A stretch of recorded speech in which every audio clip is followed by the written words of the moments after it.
जोशीमठ गिरती हुई दुकान, दरकता जोशीमठ गिरती हुई दुकान, पग पग पर है खौफ उजड़ते हुए मकान।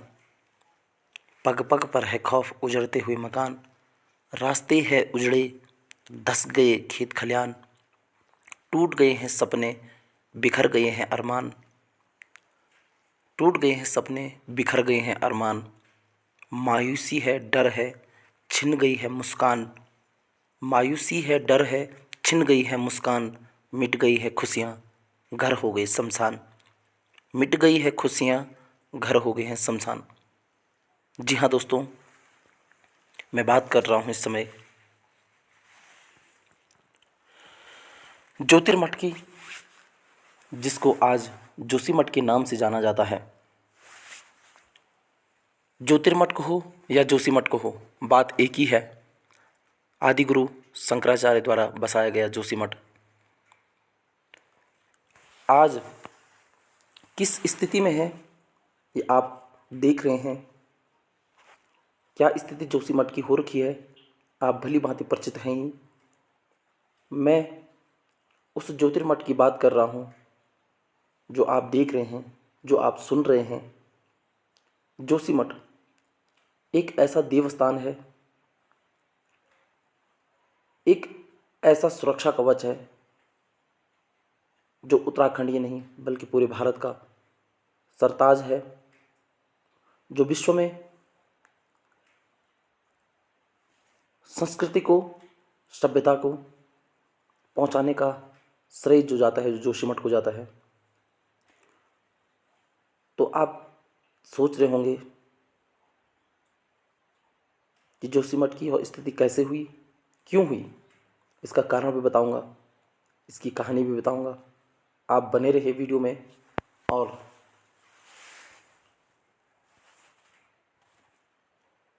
सुनाता हूं मैं आपको जोशीमठ की कहानी। जो आप वीडियो में देख रहे हैं, ये जगह जगह दरारें, मकानों का ढहना, दुकानों का टूटना, दरारों का पड़ना, मकानों की नींव में इस तरीके से दरारों का पड़ना, ये एक मानवकृत आपदा है। न यहाँ कोई भूकंप आया है, न कोई भूस्खलन हुआ है, न कोई बरसात से टूटा है। यह जो हो रहा है, यह जो हुआ है, यह हुआ है सिर्फ और सिर्फ एनटीपीसी विद्युत परियोजना के विस्फोटकों द्वारा। जी हाँ, एनटीपीसी एक विद्युत निर्माण कंपनी है जो जोशीमठ के क्षेत्र में विद्युत परियोजना का कार्य कर रही है विगत कई वर्षों से। जबकि बहुत पहले इसकी घोषणा हो चुकी थी कि जोशीमठ में इस तरीके से डैम, सुरंग आदि न बनाए जाए, परंतु उसके बावजूद भी एनटीपीसी द्वारा यहाँ पे सुरंग बनाई जा रही है। 12 किलोमीटर की सुरंग बनाई जा रही है जो जोशीमठ के सिंहधार गांव के नीचे से होते हुए निकल रही है, जिसके भारी विस्फोटकों के कारण आज जोशीमठ की यह स्थिति हुई है जो आप देख रहे हैं। जगह जगह आलीशान मकानों का टूटना, दरारों का पड़ना, किस तरीके से जोशीमठ की स्थिति हुई है आप देख रहे हैं। ये कोई प्राकृतिक आपदा नहीं है, ये सोची समझी मानवकृत आपदा है। आज जोशीमठ की जो स्थिति हुई है या जो हो रही है, कोई भी एनटीपीसी हो या कोई भी अन्य कंपनियां इसका जिम्मेदार या इसकी जिम्मेदारी लेने के लिए तैयार नहीं है। कह दिया है कि जो यह घटनाएं हो रही हैं, जो यह दरारें पड़ रही है, यह बिल्कुल भी एनटीपीसी द्वारा या अन्य प्राइवेट कंपनियों द्वारा नहीं हो रहा है। उनका साफ स्पष्ट कहना है कि यह जो हो रहा है, यह अपने आप ही हो रहा है, जो कि बिल्कुल सत्य नहीं है। देखिए, लोगों के आशियाने उजड़ चुके हैं, घर खंडर हो चुके हैं, घर बर्बाद हो चुके हैं। जहां लोगों ने अपने जीवन भर के सपने, जीवन भर की खुशियां, जीवन भर की यादें, जीवन भर की पूंजी लगाई थी, आज वो आप देख रहे हैं किस तरीके से जद में धीरे धीरे नष्ट हो रहा है। आप देख सकते हैं किस तरीके से दरारों का सिलसिला जारी है और मकानों का ढहना, टूटना, फूटना, रास्तों में गड्ढे, दरारों का पड़ना, लगातार वो कार्यक्रम जारी है, जिसके लिए कोई एनटीपीसी जिम्मेदारी नहीं ले रहा है या कोई भी प्राइवेट कंपनी जो उत्तराखंड हो, चाहे कहीं उत्तराखंड के किसी भी एरिया में इस तरीके की जो बिना भूकंप, बिना भूस्खलन हुए अगर इस तरीके से होता है तो यह अवश्य रूप से इसका जिम्मेदार कोई है, तो ये डैम बनाने, ये सुरंग बनाने वाली कंपनियां इसका जिम्मेदार हैं। बात जोशीमठ की नहीं है, बात संपूर्ण उत्तराखंड की है। सिर्फ जोशीमठ तक ही यह बात सीमित नहीं है। आज जोशीमठ का हाल यह है, कल रुद्रप्रयाग का होगा, परसों टिहरी, चमोली, पौड़ी, उत्तरकाशी, हर जगह यह स्थिति पैदा होगी। अगर इसी तरीके से हमारे उत्तराखंड में बांध, सुरंग आदि का निर्माण हुआ तो ये सिलसिला जारी रहेगा और भविष्य में उत्तराखंड धीरे धीरे क्षीण होता जाएगा। बात इस जोशीमठ की नहीं है, बात जिन्होंने यह उत्तराखंड बनाया है, ये वो उत्तराखंड है, ये उन शहीदों की बलिदानों की अस्थियों का बना हुआ उत्तराखंड है, जिसको आज एनटीपीसी, जेपी आदि जैसी तमाम कंपनियां धीरे धीरे अपने आगोश में लेकर के धीरे धीरे हमारे उत्तराखंड को कमज़ोर करके प्रयोगशाला के रूप में यूज कर रही है, जिसको आपको और हमको मिलकर रोकना होगा। आप देख सकते हैं सामने ये है मलारी होटल, किस तरीके से लोगों ने, इनके स्वामियों ने अपने जीवन भर की मेहनत इन होटलों में, इन दुकानों में लगाई होगी, आप समझ सकते हैं। और आज धीरे धीरे एनटीपीसी जैसी कंपनियों की वजह से जो यहाँ का पूरा क्षेत्र है वो तहस नहस व बर्बाद हो चुका है, जिसको कोई भी कंपनी जिम्मेदारी लेने के लिए आगे नहीं आ रही है। सिर्फ वो इस वक्त आगे आती है, उस वक्त आगे आती है जब उनको उत्तराखंड प्रयोगशाला के रूप में चाहिए होता है। बात सिर्फ जोशीमठ की नहीं है, मैं बता रहा हूँ आपको कि आने वाले भविष्य में जिस तरीके से सुरंगें, जिस तरीके से ये डैम बन रहे हैं हमारे उत्तराखंड में, वो कहीं ना कहीं उन शहीदों के सपनों को चूर चूर कर रही है, तार तार कर रही है। और ये बड़ा दुख का विषय है कि धीरे धीरे हमारा उत्तराखंड इसी तरीके से क्षीण होता जाएगा।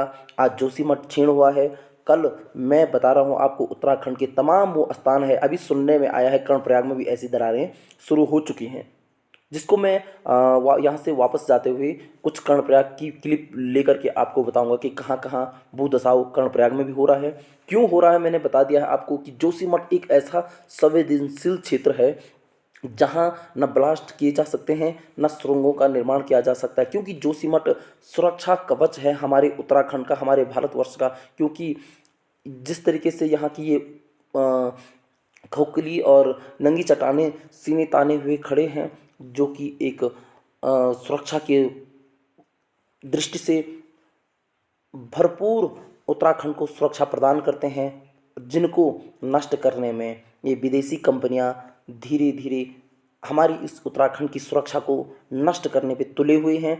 उत्तराखंड को इन्होंने सिर्फ एक प्रयोगशाला के रूप में प्रयोग कर रहे हैं। ये आते हैं और हज़ारों करोड़ों रुपए का यहाँ निवेश करके अपने ही लोगों को रोज़गार दे करके ही ये क्या करते हैं, यहाँ पे इस तरीके की प्रयोगशालाएं तैयार करते हैं। कभी सुरंग, कभी एक जहाँ ये क्या करते हैं, एक जगह पे सुरंग करते हैं फिर छोड़ देते हैं। नीचे यहाँ से पीछे जोशीमठ से 12 किलोमीटर पीछे हेलंग है।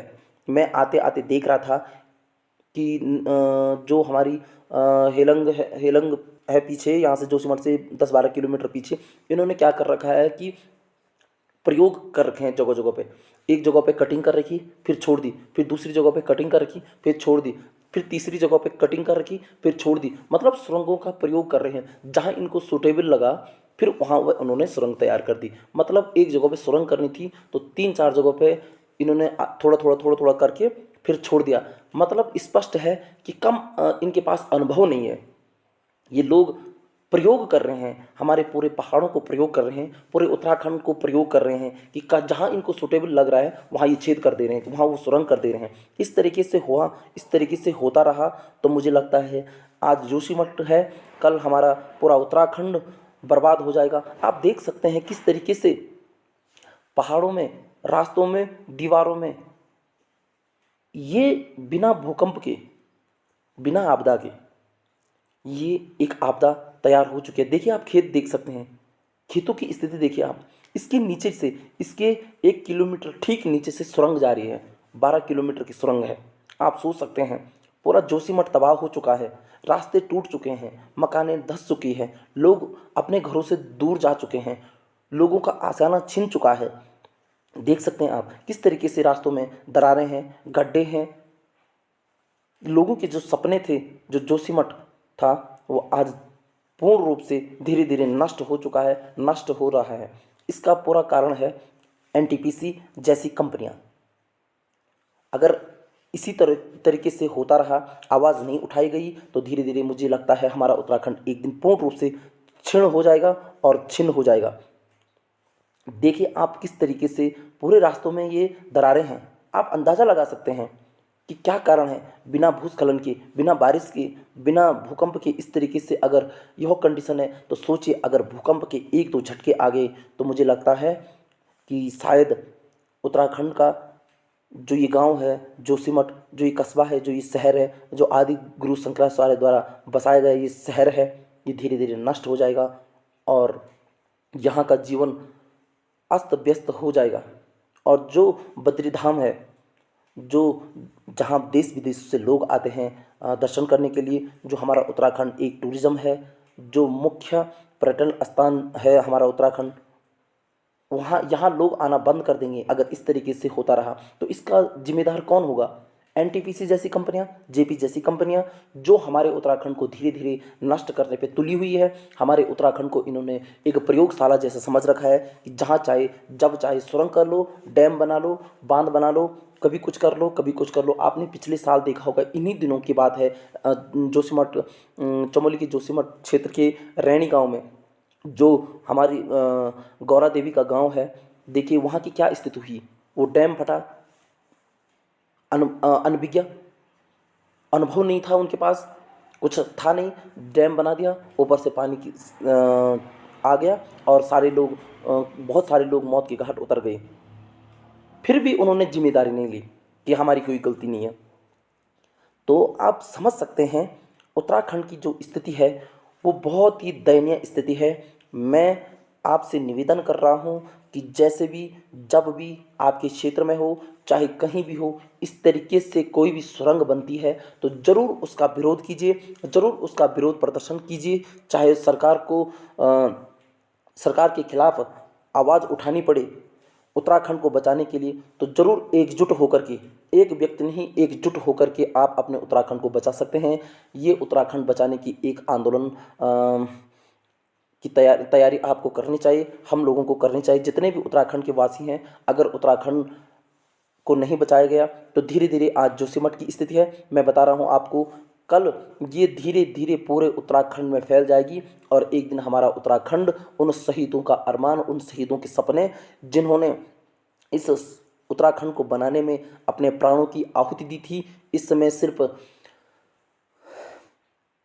माताओं ने, जवानों ने नहीं, माताओं ने, बहनों ने, महिलाओं ने, सब ने इस उत्तराखंड को बनाने में अपने प्राणों की आहुति दी थी। आपको याद होगी वो घटना, सहारनपुर की घटना, जब यहाँ से उत्तराखंड का जो काफिला था वो जब सहारनपुर से होते हुए दिल्ली की ओर जा रहा था, तो किस तरीके से बदसलूकी हमारी माताओं के साथ की गई, बहनों के साथ की गई, उनकी हत्याएं की गई, बलात्कार किए गए, उन पर गोलियां दागी गई, उनकी बसें जलाई गई, तब जाके उनकी जो आहुति थी, उनके बलिदान थे, उस बदौलत आज हमारा उत्तराखंड बना है और आज उत्तराखंड की यह स्थिति है। आप देख सकते हैं उत्तराखंड की क्या स्थिति है। इसीलिए उन माताओं ने, उन बहनों ने, उन भाइयों ने, उन नौजवानों ने अपने प्राणों की आहुति दी थी कि कोई भी विदेशी कंपनी यहाँ आए और वो हमारे उत्तराखंड को छीन छीन कर दे। आप देख सकते हैं, उत्तराखंड का इतिहास उठाइए और पढ़िए कि कितनी माताओं ने, कितनी बहनों ने अपने प्राणों की आहुति दी, कितने नौजवान शहीद हो गए। आप उस मंजर को याद कीजिए जब यहाँ से उत्तराखंड से माताओं बहनों का समूह, पूरा एक समूह दिल्ली की ओर प्रवेश कर रहा था, तो सहारनपुर में किस तरीके से उन पर गोलियां दागी गई, किस तरीके से माताओं बहनों को गन्ने के खेतों में ले जा करके उनके बलात्कार किए गए, उनके रेप किए गए और फिर उसके बाद उनकी हत्याएं की गई। इस तरीके की घटना हुई है उनके साथ, तब जाके उत्तराखंड का निर्माण हुआ है। और आज देख सकते हैं आप, ये है उत्तराखंड की स्थिति। जगह जगह दरारें, गड्ढे, मकान टूट गए हैं, लोग आसानों से दूर जा चुके हैं, लोगों की आसानें उजड़ चुके हैं, परंतु न शासन सुध ले रही है न प्रशासन सुध ले रही है। आप देख सकते हैं किस तरीके से जोशीमठ का हाल आज जूझ रहा है, आप वीडियो के माध्यम से देख रहे हैं। तो ये स्थिति आज जोशीमठ की हुई है, अन्य जगहों की यह स्थिति न हो, इसलिए मैं आपसे कह रहा हूँ, फिर से निवेदन कर रहा हूँ, जिस तरीके से जोशीमठ की स्थिति हुई है, अगर आपके क्षेत्र में चाहे उत्तराखंड का कोई भी कोना क्यों ना हो, कहीं भी इस तरीके से टनल बनती है, डैम बनते हैं, तो उसका विरोध कीजिए, तभी जा करके हमारा उत्तराखंड बच सकता है, अन्यथा नहीं बचेगा हमारा उत्तराखंड। धीरे धीरे इसी तरह आपदा की जद में हमारा उत्तराखंड, मानवकृत आपदा की जद में हमारा उत्तराखंड धीरे धीरे नष्ट होगा और यह स्थिति हमको भी झेलनी पड़ेगी। यह सिर्फ जोशीमठ नहीं है, ये उत्तराखंड है, ये उत्तराखंड की भूमि है, ये उन शहीदों की भूमि है जिन्होंने अपने प्राणों की आहुति दी थी। ना ये जेपी कंपनी जैसी ये जेपी कंपनी है, चाहे एनटीपीसी कंपनी है, उनकी भूमि नहीं है, ये उत्तराखंड वासियों की भूमि है, ये हर एक उत्तराखंड की भूमि है। वो जोशीमठ नहीं है, ये हर एक उत्तराखंड की भूमि है, ये उत्तराखंड है, ये सिर्फ जोशीमठ नहीं है, ये उत्तराखंड है। ये सोचना चाहिए हमको कि जोशीमठ की जो ऊंची ऊंची पहाड़ियाँ हैं वो आज हमें हर एक बॉर्डर से सुरक्षा प्रदान करती है। बाहरी जो हमारे बाहरी दुश्मन इलाके हैं वो दिन रात आप जानते हैं कहीं ना कहीं किसी न किसी माध्यम से हमारे उत्तराखंड हो चाहे भारत में घुसने की कोशिश करते हैं, और जोशीमठ ही एक ऐसा मात्र इकलौता स्थान है जिसकी चोटियां हमें सुरक्षा प्रदान करती हैं। तो दोस्तों, ज़्यादा ना कहते हुए मैं आपको यह सूचित कर रहा हूं अभी से कि जहां भी जिस तरीके से भी इस तरीके की टनल और डैम की परियोजना शुरू होती है उसका विरोध कीजिए, जोरदार विरोध कीजिए, एकजुट होकर विरोध कीजिए, तभी हमारा उत्तराखंड बच सकता है और जोशीमठ जैसी स्थिति पैदा नहीं होनी चाहिए आगे भविष्य में। तो मैं इस वीडियो को यहीं तक मैं आपको दिखा सकता हूं और इसके बाद आज मैं यहाँ से वापस लौट रहा हूँ। आप देख सकते हैं इस वीडियो के माध्यम से जितना कुछ मैं कैप्चर कर पाया हूँ वो आप तक सामने है, और इसके बाद मैं आपको ले चलूँगा यहाँ से अगली वीडियो की ओर और मिलता हूँ आपको अगली वीडियो में। तब तक आप इस वीडियो को पूरा देखिए, स्किप मत कीजिए, क्योंकि मैंने इसमें आपको वो बिंदु बताए हैं जो हमारे उत्तराखंड को एक सुरक्षा प्रदान कर सकते हैं। हम लोगों को एकजुट होकर के अपने उत्तराखंड को बचाना है। जिस तरीके से आज जोशीमठ बचाओ आंदोलन शुरू हो रखा है, उसी तरीके से भविष्य में हमने अपने उत्तराखंड को बचाने के लिए एक मुहिम शुरू करनी है, तभी जाकर के हमारा उत्तराखंड बच सकता है। अन्यथा आप इसका परिणाम जोशीमठ का उदाहरण लेकर देख सकते हैं कि वो दिन दूर नहीं है जिस दिन हमारा उत्तराखंड पूर्ण रूप से नष्ट हो जाएगा और हम फिर कहाँ कहाँ भटकेंगे, कहाँ कहाँ जाएंगे, वह आप खुद सोच सकते हैं। ये कोई प्राकृतिक आपदा नहीं है, ये मानवकृत आपदा है।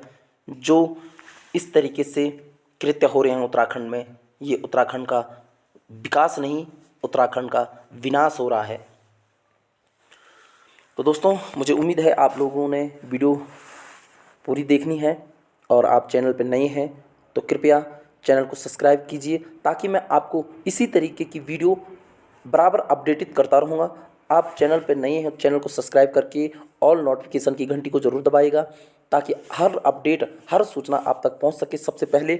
और मैं इसी तरीके से आपको उत्तराखंड की हो चाहे कहीं की भी हो, जो भी जहां पे जो अपडेट होती रहेगी मैं आपको दिखाता रहूँगा और आपसे रूबरू कराता रहूँगा।